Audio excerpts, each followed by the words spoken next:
I've been collecting stories that are told in the Soviet Union by their people among themselves, which reveal they've got a great sense of humor, but they've also got a pretty cynical attitude toward their system. And I told this one, Bill, you'll have to hear it again. I told it in the car. I didn't tell this one to Gorbachev. You know, there's a 10-year delay in the Soviet Union of delivery of an automobile. And only 1 out of 7 families in the Soviet Union own automobiles. There's a 10-year wait. And you go through quite a process when you're ready to buy, and then you put up the money in advance. And this happened to a fella, and this is their story that they tell, this joke. That this man, he laid down his money, and then the fella that was in charge said to him, okay, come back in 10 years and get your car. And he said, morning or afternoon?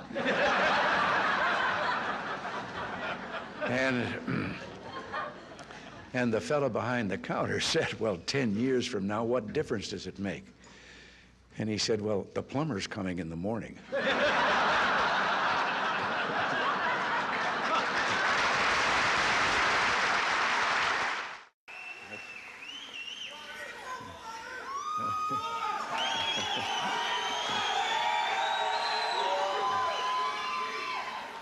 I just want to, oh, I can't resist.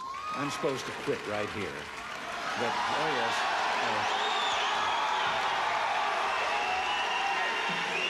But in view of the fast things that I just said, I don't know whether you know it or not, but I have a new hobby.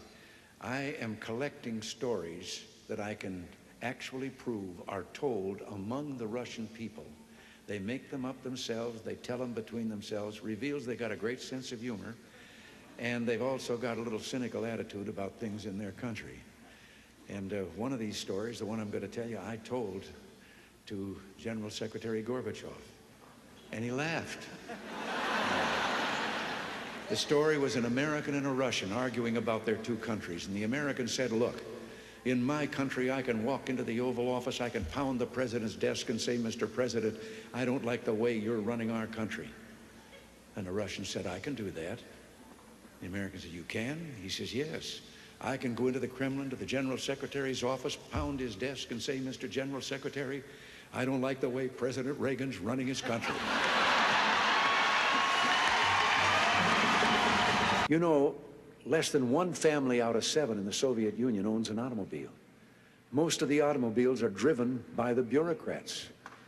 The government furnishes them and drivers and so forth. So an order went out one day to the police that anyone caught speeding, anyone, no matter who, gets a ticket. Well, Gorbachev came out of his country home, his dacha. He was late getting to the Kremlin. There was his limousine and driver waiting. He told the driver to get in the back seat, he'd drive, and down the road he went. They passed 2 motorcycle cops. One took out after him. And pretty soon he's back with his buddy, and his buddy says, well, did you give him a ticket? And he said, no. Well, he said, why not? Oh, he said, they're too important. Well, he said, we're told to give anybody a ticket, no matter who it is. Oh, he said, no, this one was too, I could. Well, he said, who was it? He said, I couldn't recognize him, but his driver was Gorbachev. One of the more recent ones that I heard was about the man walking along the street at night, Moscow. Soviet soldier called to him to halt. He started to run. The soldier shot him. And another man said, why did you do that? Well, he said, curfew. Well, he said, it isn't curfew yet. He said, I know. He's a friend of mine. I know where he lives. He couldn't have made it. I heard one about a fellow who went to the KGB to report that he lost his parrot. The KGB asked him why he was bothering them. Why didn't he just report it to the local police? Well, he answered, I just want you to know that I don't agree with a thing my parrot has to say. Which makes me think of a story. Everything makes me think of a story. About 3 dogs, an American dog and a Polish dog and a Russian dog. They were all having a visit, and the American dog was telling them about how things were in this country. He said, you know, you bark, and you bark long enough, and then somebody comes along and gives you some meat. And the Polish dog said, what's meat? The Russian dog says, what's bark?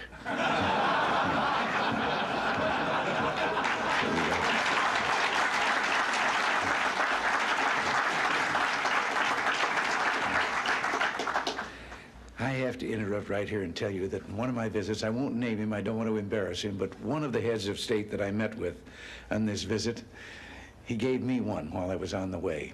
Told me the story about the two fellows in the Soviet Union that were walking down the street, and the one of them says, "Have we really achieved full communism? Is this it? Is this now full communism?" And the other one said, "Oh, hell no, things are going to get a lot worse." It is said that Castro was making a speech to a large assembly, and he was going on at great length, and then a voice out in the crowd said, "Peanuts, popcorn, Cracker Jack." And he went on speaking, and again the voice said, "Peanuts, popcorn, Cracker Jack." And about the fourth time this happened, he stopped in his regular speech, and he said, the next time he says that, he says, "I'm going to find out who he is and kick him all the way to Miami." And everybody in the crowd said, "Peanuts, popcorn, Cracker Jack."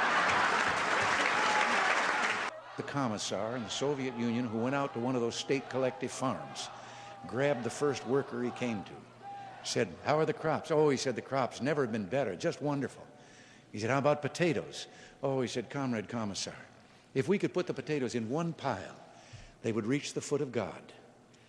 And the commissar said, "This is the Soviet Union. There is no God." He said, "That's all right. There are no potatoes."